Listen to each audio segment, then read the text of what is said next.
사대교회는 교회 의자 수는 많았지만 십자가 복음이 살아있는 신자의 수는 몇 명에 불과하였습니다.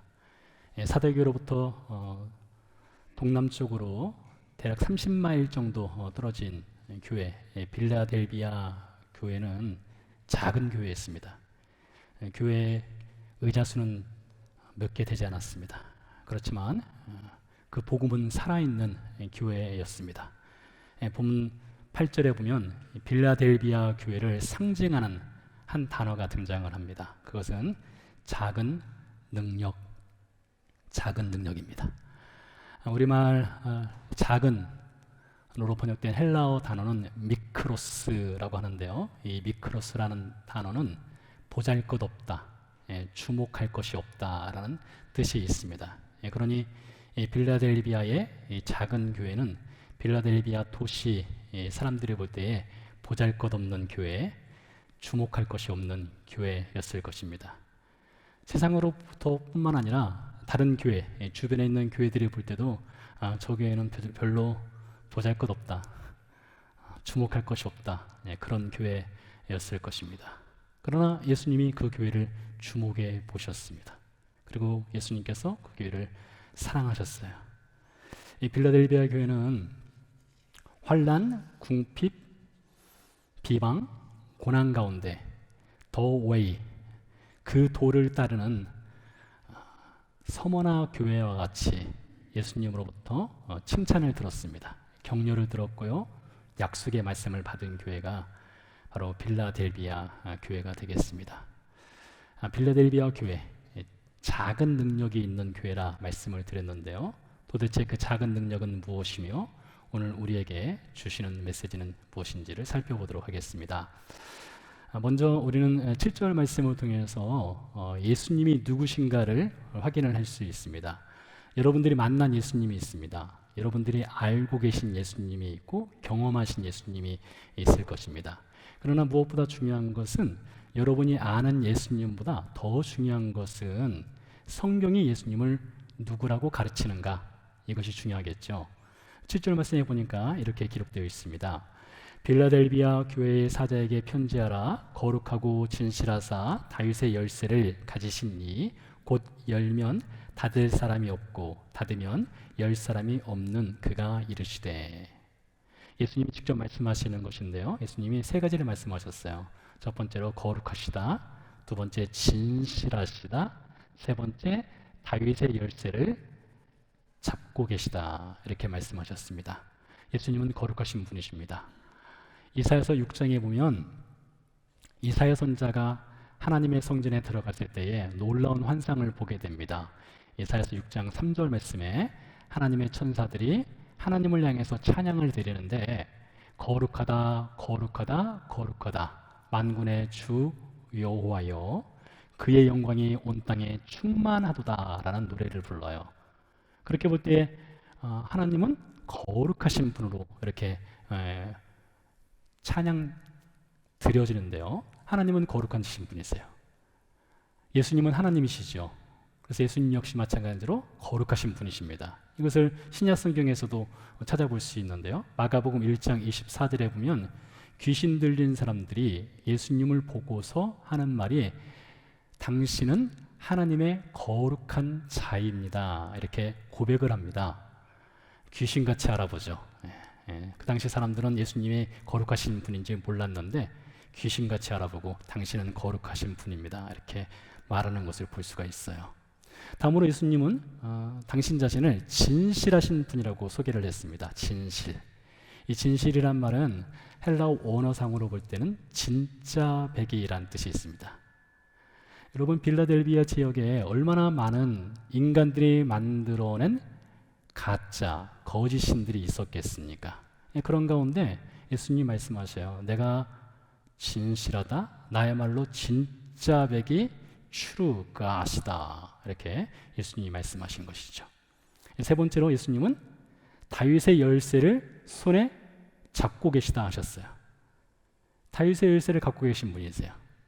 여러분, 오래전 우리나라에서는 며느리가 시집을 오게 되면 시어머니가 갖고 있는 곡간 열쇠, 이 곡간 열쇠를 며느리에게 바로 주지 않습니다. 상당 기간이 지난 다음에 신뢰할 만할 때 며느리한테 곡간 열쇠를 주곤 하였습니다. 시어머니가 갖고 있는 이 곡간 열쇠는 그 집안의 권력을 상징합니다. 남자보다 더 위에 있는 그 어머니의 권력. 근데 그 권력을 며느리한테 때가 되면 물려준다는 것이죠. 시어머니의 곡간 열쇠가 바로 예수님의 다윗의 열쇠와 비슷한 측면이 있습니다. 예수님이 갖고 계신 다윗의 열쇠라고 하는 것은 권력, 권위, 능력, 주권 혹은 통치를 상징합니다. 한마디로 왕이신 예수님, 이렇게 말씀드릴 수 있을 것 같아요. 시어머니가 곡간을 열고 닫는 그 열쇠를 갖고 계신 것처럼 예수님도 문을 열고 닫는 권세가 있으시다, 이렇게 말을 하고 있어요. 도대체 어떤 문을 예수님이 열고 닫을 수 있을까요? 계시록 1장 18절 말씀에 보니까 예수님께서는 사망과 음부의 문 열쇠를 열고 닫을 수 있다고 했어요. 그런 예수님께서는 지옥으로 들어가는 문을 열고 닫을 수 있는 그런 권세가 있으신 분이시고요. 오늘 본문 3장 8절에 보니까 빌라델비아 교회 신자를 향해서 내가 너희에게 열린 문을 두었다, 이렇게 말씀하셨어요. 여기서 말하는 열린 문이라고 하는 것은 하나님의 나라, 천국으로 들어갈 수 있는 문의 열쇠를 예수님이 갖고 계시다는 뜻이 되겠습니다. 예수님은 우리가 천국으로 들어가는 문의 열쇠를 갖고 계실 뿐만 아니라 그분은 천국으로 들어가는 구원의 문이 되시기도 하십니다. 예수님은 구원의 문이세요. 일전에 여러분들께 성막의 구주에 대해서 말씀을 드렸습니다. 성막의 구주에서 매우 특이한 것 중에 하나가 동쪽에 있는 넓은 문이라고 말씀을 드렸습니다. 대략 그 넓이가 9m에서 10m 정도 되는 넓이이고요. 유일한 문이 되겠습니다. 그 성막의 동쪽에 있는 그 문은 예수님을 통해서만 구원을 받는다는 상징적 의미가 담겨 있는데요. 이스라엘 백성들이 죄를 회개할 때에 희생제물을 가지고 그 동쪽 문을 통해서 하나님의 성막으로 들어가게 되죠. 동물의 희생제사를 드림으로 그들이 죄사함을 받았습니다. 그런데 히브리서 10장 4절 말씀에 보니까 그 동물의 피로 드리는 제사는 그림자라고 말을 하고 있어요. 이렇게 증언을 하고 있습니다. 이는 황소와 염소의 피가 능히 죄를 없이 하지 못함이라, 이렇게 말하고 있어요. 그러니까 이스라엘 백성들이 아무리 동물의 피를 가지고 성막에 들어가서 제사를 드린다 하더라도 그 동물의 피가 그들의 죄를 온전히 씻어낼 수 없는 연약한, 부족한, 완벽하지 않은 그런 제사였다는 것이죠. 여러분 한번 생각해 보시기 바랍니다. 여러분들께서 높은 절벽 위에서 이렇게 아래를 내려다보고 있는데 누군가 뒤에서 밀었다든가 혹은 발을 헛디뎌서 떨어지게 되었습니다. 다행히도 나뭇가지를 붙잡았어요. 그럼 여러분 어떻게 하시겠습니까? 당연히 위를 바라보겠죠? 그리고 소리를 지르지 않겠습니까? 살려달라고요? 그래서 위에 사람이 밧줄을 이렇게 내려보냈습니다. 근데 밧줄이 손에 닿으려고 하는데 밧줄의 그림자가 손에 잡혔습니다. 그러면 여러분 그 그림자 잡으시겠어요? 아니죠. 그림자 잡으면 떨어지는 것입니다. 밧줄을 잡아야 되는 것이죠. 동물의 피는 그와 같은 거예요. 동물의 피는 바로 밧줄의 그림자와 같은 것이에요. 진짜 배기는 따로 있다는 것이죠. 진짜 배기는 따로 있어요. 그 진짜 배기가 무엇입니까? 바로 예수 그리스도의 보혈의 피라는 것이죠. 예수님의 피만이 진짜 배기라는 것입니다. 그래서 이 성막의 사건을 통해서 장차 오실 예수 그리스도를 통해서 우리에게 주실 구원을 이렇게 보여주셨어요. 예수님께서도 말씀하셨습니다. 요한복음 10장 9절 말씀해 보니까 내가 문이라고 했어요. 내가 문이다. 즉 나를 통해서만 구원으로 들어갈 수 있는 길이 보인다, 이렇게 말씀하셨어요. 요한복음 14장 6절 말씀, 내가 곧 길이라고 했어요. 예수님만이 구원의 길이라는 것이죠. 사도행전 4장 12절 말씀해 보니까 예수님을 따랐던 제자들도 마찬가지로 예수님에 대해서 이렇게 이야기를 하고 있습니다. 다른 이로서는 구원을 얻을 수 없나니 천하 만민 중에 구원을 얻을 만한 다른 이름을 우리에게 주신 일이 없다 했어요. 그러니 예수님만이 구원의 길이고 구원의 문이고 예수님만이 죄를 사할 수 있는 그 보혈의 능력이 있다라는 것이죠. 그래서 예수님만이 이 보혈을 통해서 우리를 구원하실 수 있다는 것을 히브리서 기자가 10장 19절에서 20절에서 또 이렇게 증언을 하고 있습니다. 그러므로 형제들아, 우리가 예수의 피를 힘입어, 동물의 피가 아닙니다. 예수의 피를 힘입어 성수에 들어갈 담력을 얻었나니 그 길은 우리를 위하여 휘장 가운데로 열어놓으신 새로운 산길이요 휘장은 곧 그의 육체니라 했습니다. 그러니 여러분, 이 7절 말씀에 담겨있는 복음 메시지가 있습니다. 너무나 분명한 복음 메시지가 있어요. 예수님은 거룩하신 분이세요. 예수님만이 진짜 백이 하나님이십니다.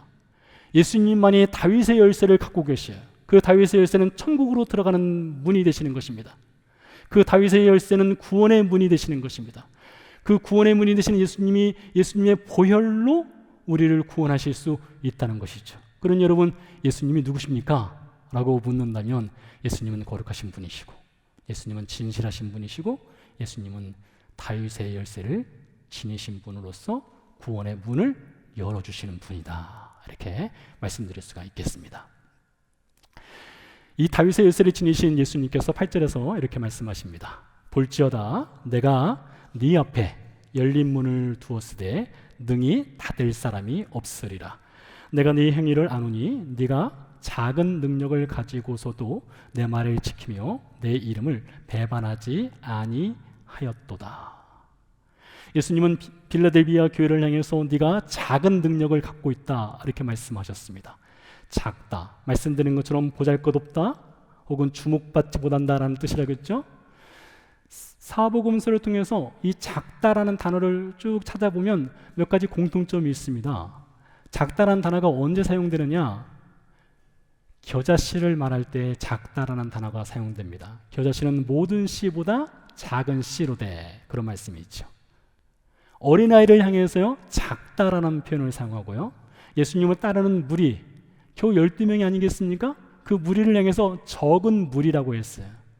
겨자씨, 어린아이, 예수님을 따르는 무리들, 그 공통점은 무엇이냐? 말씀드린 것처럼 보잘것없는 거예요. 주목받지 못하는 이들이라는 것이죠. 같은 맥락에서 빌라델비아 교회 역시 작은 교회, 주목받지 못하는 교회, 세상이 볼 때는 보잘것없는 그런 교회였다는 것입니다. 그러나 이 교회는 능력이 있었습니다. 그 작은 능력이 있었어요. 무엇입니까? 예수님의 말씀을 지키는 능력이 있었습니다.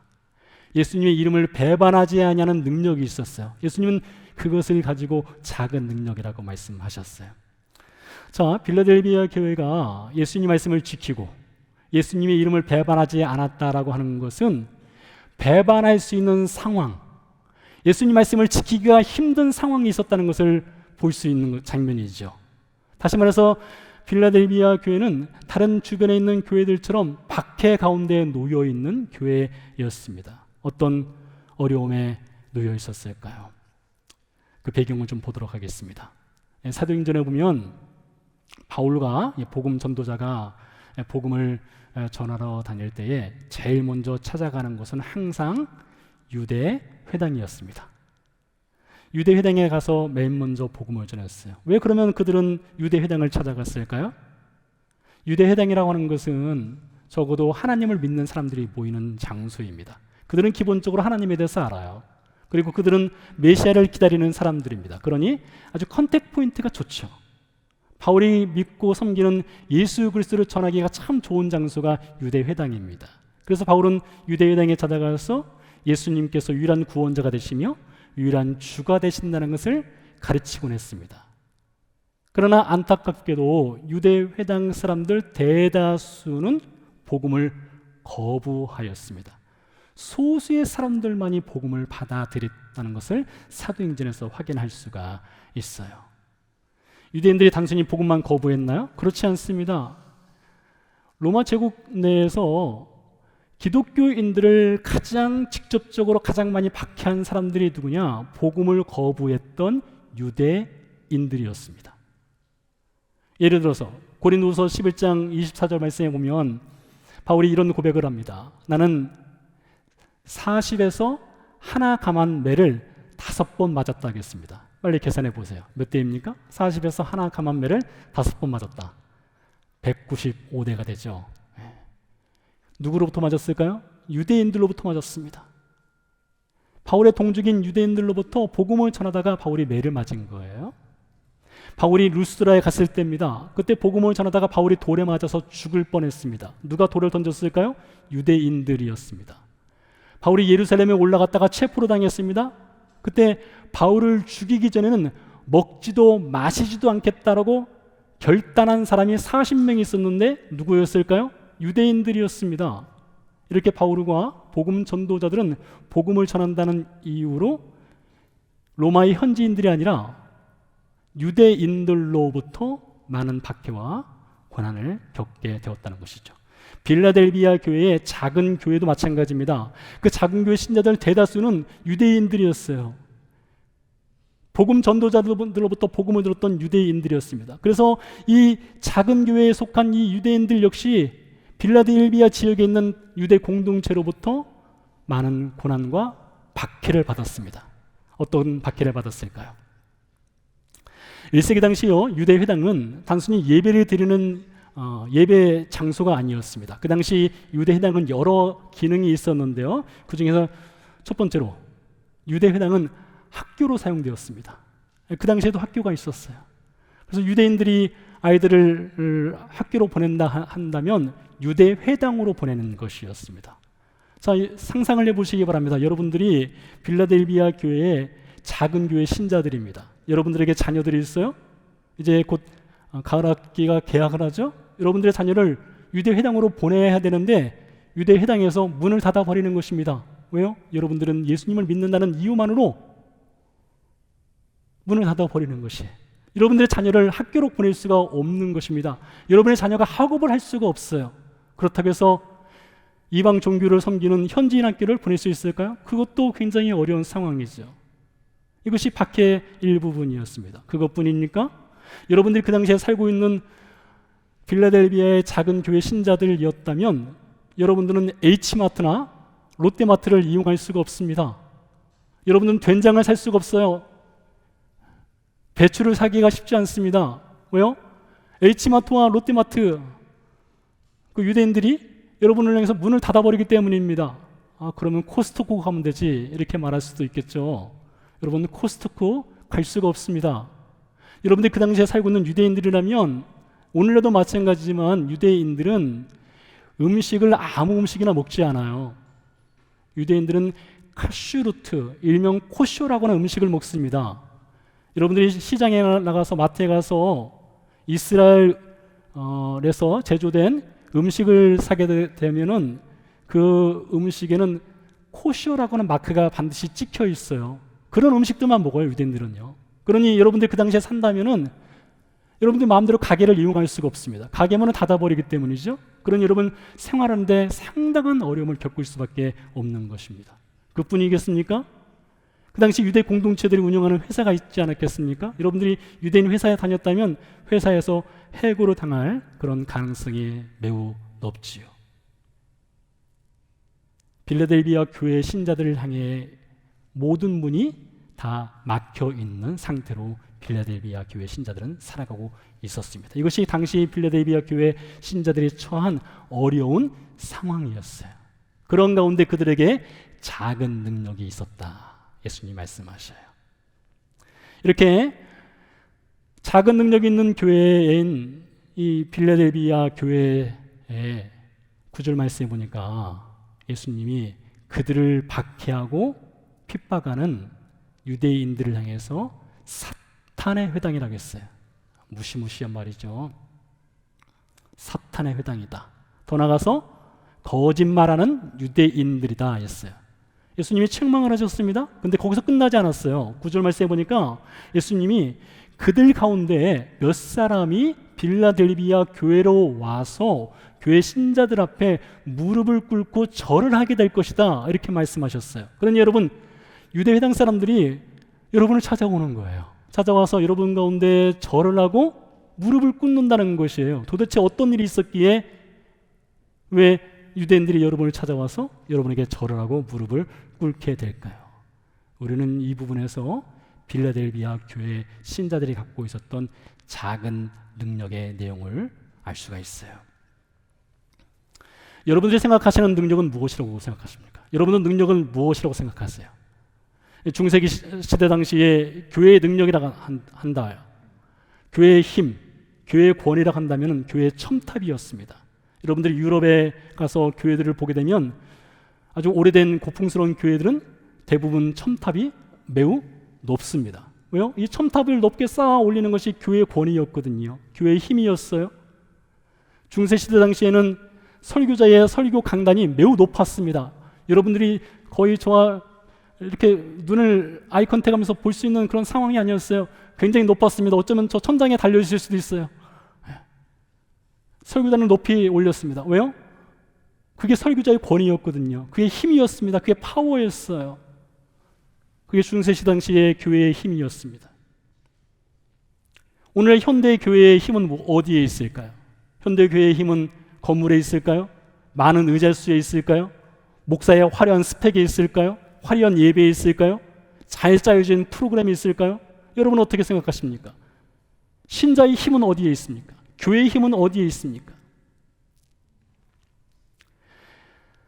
1993년도에 상영된 영화 쉰들러 리스트에 보면 1200명의 유대인들을 홀로코스트에서 구한 오스카 쉰들러, 실제 인물이죠.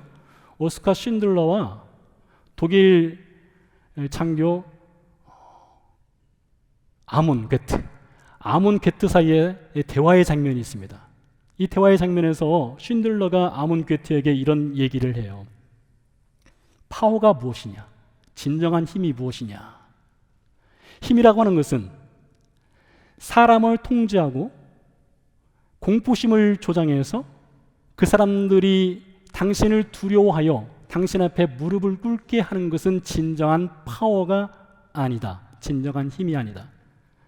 힘이라고 하는 것은 누군가를 죽일 수 있는 모든 정당성이 있음에도 불구하고 그를 용서하고 자비를 베푸는 것이 진정한 파워, 진정한 힘이다. 이런 말을 해요. 그러면서 말을 이어가기를 황제의 힘이라고 하는 것은 죽어 마땅한 인생을 죽이지 않고 그에게 자비를 베풀어서 그를 풀어주는 것이고 그를 용서하는 것이다. 이것이야말로 황제의 힘이다. 이런 얘기를 합니다. 그런데요, 창세기 3장에 보니까 그 얘기가 써 있더라고요. 창세기 3장에 하나님의 힘이 나오더라고요. 여러분, 창세기 3장에 하나님의 힘이 무엇입니까? 하나님이 갖고 계셨던 진정한 힘이 무엇입니까? 아담과 하와가 범죄했습니다. 불순종했습니다. 스스로 하나님의 자리에 오르려고 했습니다. 하나님은 그들을 죽일 수 있는 정당성이 있었습니다. 하나님은 그들을 심판할 수 있는 정당성이 있었어요. 그러나 하나님 그들을 심판하지 않으셨습니다. 그들에게 궁유를 베풀어 주셨습니다.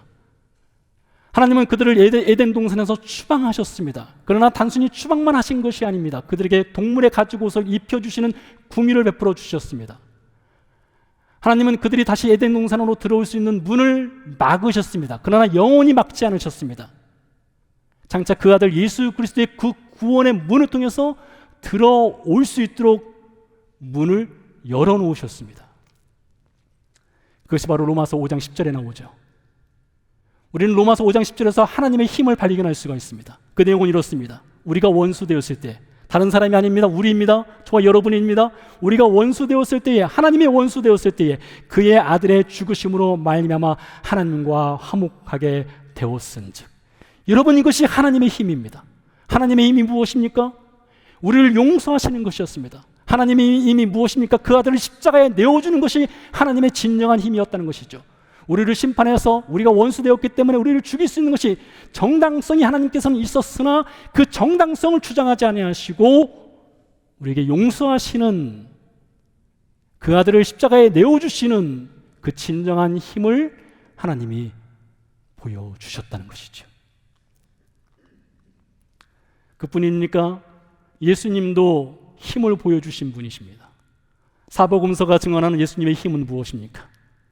예수님의 힘은 섬김받을 수 있는 자격이 있음에도 불구하고 섬김받는 자리가 아니라 섬기는 자리로 내려가는 힘이셨습니다. 높은 자리에 올라갈 수 있었습니다. 그러나 높은 자리에 올라가지 않으셨습니다. 낮은 자리로 내려가셨습니다. 발을 달라 하시는 그런 권세가 있으셨습니다. 힘이 있으셨습니다. 그러나 발을 닦아달라 하지 아니하시고 발을 대신 닦아주시는 힘이 있으셨습니다.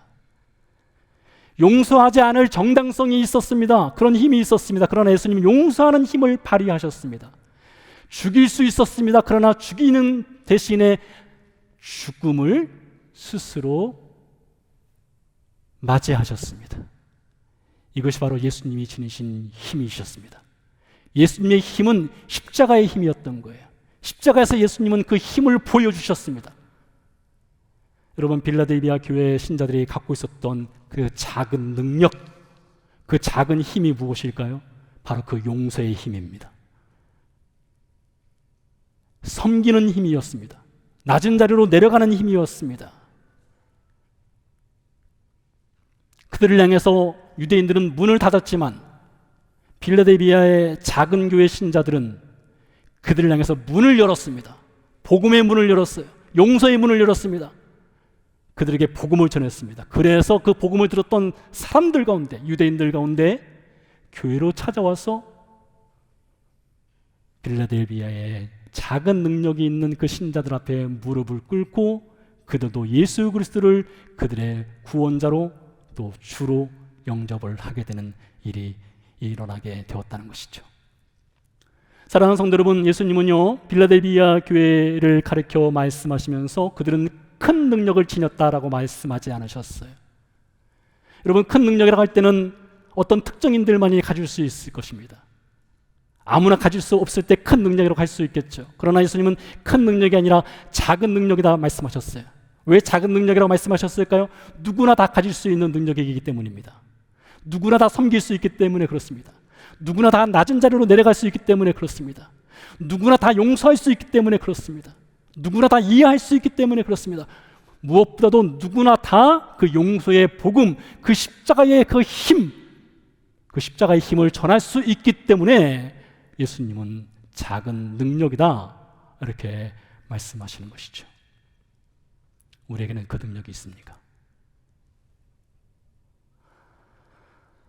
예수님께서는 이렇게 작은 능력을 갖고 있는 빌라델비아 교회 신자들에게 세 가지 약속을 해주셨어요. 첫 번째는 10절 말씀에 보니까 이렇게 말을 하고 있습니다. 내가 나의 인내의 말씀을 지켰은즉 내가 또한 너를 지켜 시험의 때를 면하게 하리니 이는 장차 온 세상에 임하여 땅에 거하는 자들을 시험할 때라. 온 세상에 시험의 때가 있다겠습니다. 도대체 이 시험의 때가 무엇인지 잘 모르겠어요. 학자들의 여러 견해가 있는데 복잡 다양합니다. 그러나 분명한 것은 예수님이 지켜주신다는 것입니다. 빌라델비아 교회 신자들이 장차 당하게 될 어떤 환난으로부터 예수님이 지켜주신다는 의미도 있겠죠?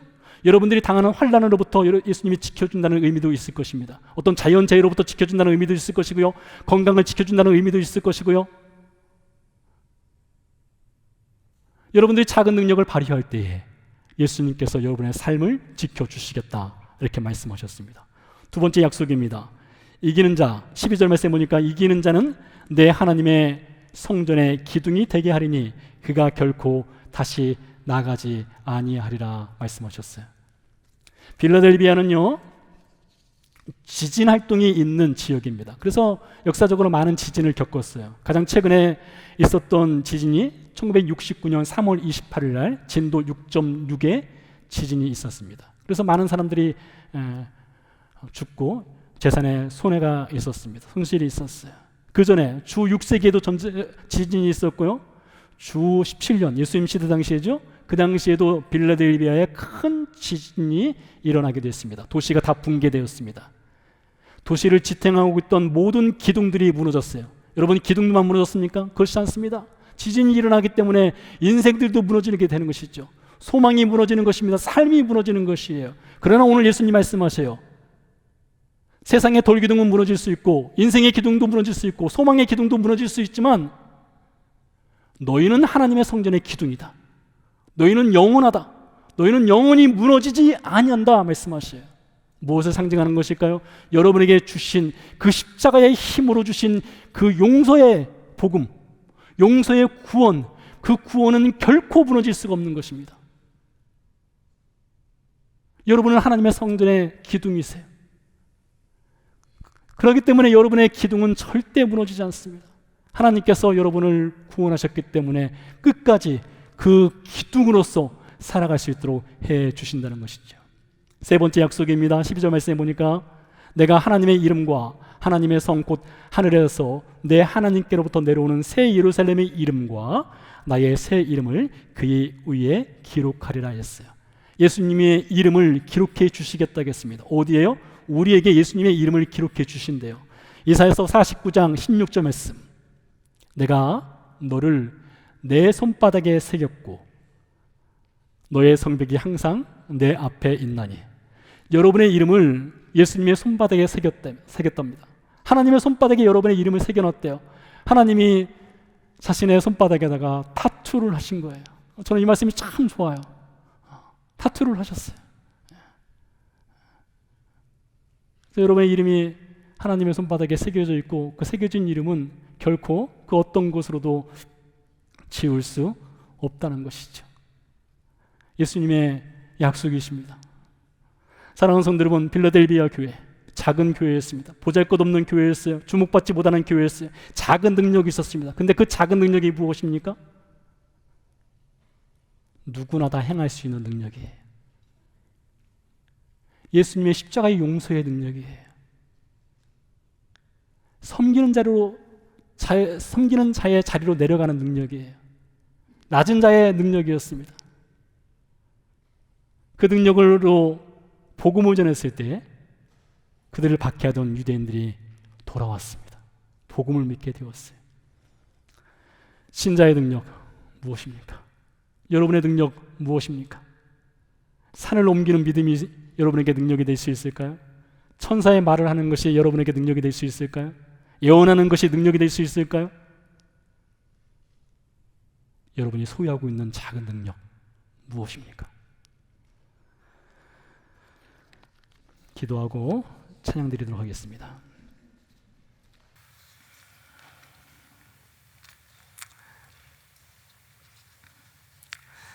우리 잠시 묵상 기도할 때에 하나님께서는 하나님의 원수인 우리를 마땅히 심판하시고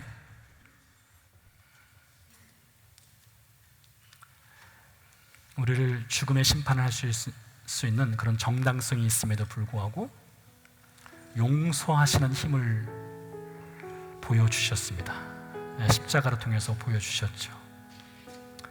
우리는 다 용서받은 그리스도인들입니다. 그래서 우리에게도 작은 능력이 있어요. 그 작은 능력을 여러분 어떻게 보여주시고 사용하고 있습니까? 어떻게 사용해야 되겠습니까? 이 시간 잠시 묵상으로 우리 하나님께 나아가도록 하겠습니다.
세상에 널 의지할 수 없으니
전할 수 있는 작은 능력, 섬김의 자리로 갈 수 있는 작은 능력, 낮은 자리로 갈 수 있는 작은 능력, 하나님 이 능력을 받았으니 능력을 행할 수 있도록 도와주옵소서.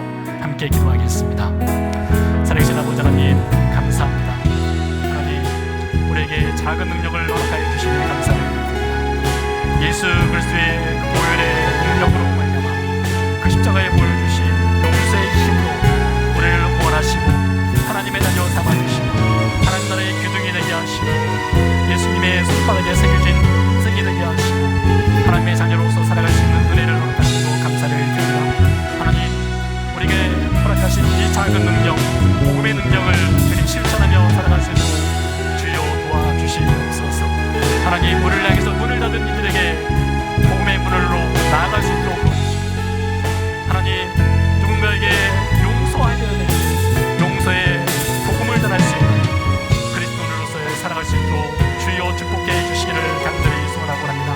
주님 우리에게 이 작은 능력을 행할 수 있고 주님 큰 힘과 큰 능력으로 함께해 주시옵소서. 다시 한번 기도하도록 하겠습니다. 우리 선교지를 주 앞에 올려드리겠습니다.